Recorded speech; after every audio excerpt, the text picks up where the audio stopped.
Hello guys, কেমন আছো সবাই? তো আজ নিয়ে এসেছি সরস মেলার ব্লগ নিয়ে।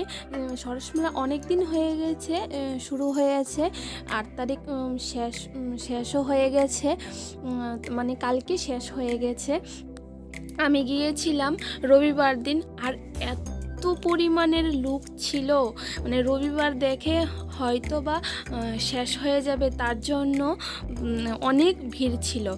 আর এখানে তো সবাই জানে যে অনেক দূর থেকেও মানুষ আসে এখানে দোকান নিয়ে বসে।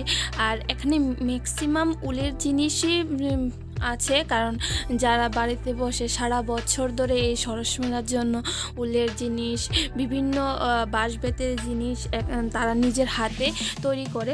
আর এখানে ছিল যে পাহাড়িদের অনেক সবজি ছিল, এটা আমি অনেক কিছুর নামও জানি না, কিভাবে খাই তাও জানি না।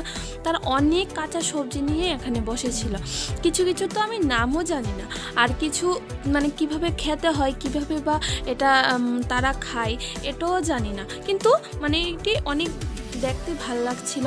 কাঁচা সবজি, একদম পিওর, সার ছাড়া এগুলো সবজি। আর এখানে অনেক ফুলের চারাও ছিল।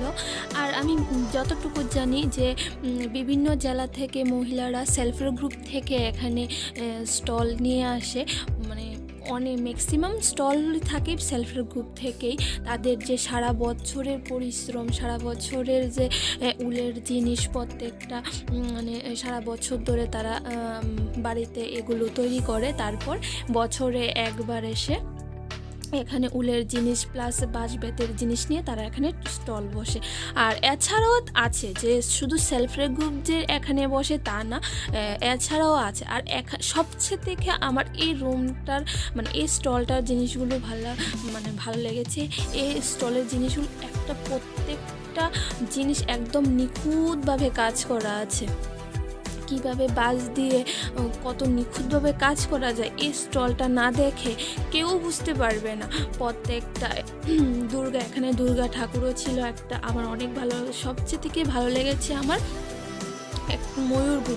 ময়ূরগুলো একদম কালারফুল ছিল, মানে বাঁশ দিয়ে বানানো জিনিস, এটা বোঝাই যাবে না। আর সাধারণত একটা ছিল যে গাড়ি, মানে পুরনো দিনের যে গাড়ি থাকে, ওগুলো থাকে না যে পুরনো দিনের, এই গাড়িগুলো তারা মডেল এখানে বানিয়েছে, আমার খুব ভালো লেগেছে। তো তোমাদের আমি জানি না কতটুকু সাউন্ড আসছে, তো আমি বলছি যে তোমাদের মনে অনেকটাই প্রশ্ন যে আমি কার সাথে এসেছি মেলাতে, সরস মেলাতে। তো এই যে পার্সন, ও আমার ক্লাসমেট, নাম পলাশ।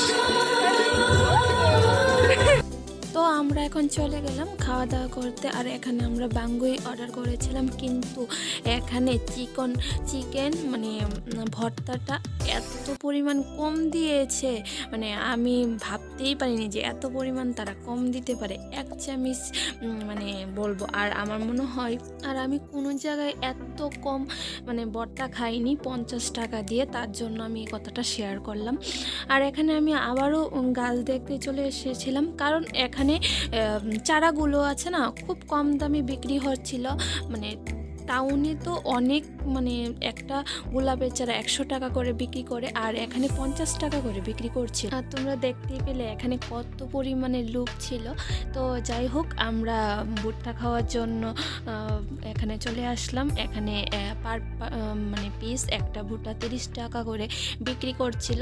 তো ভুট্টা খেয়ে আমরা কয়েকটা ছবি তুলে নিলাম, তারপর আবার আমরা চাউমিন অর্ডার করেছিলাম। তো আমরা চাউমিন খেয়ে আরেকটু ঘুরে নিয়ে বাড়িতে চলে আসলাম।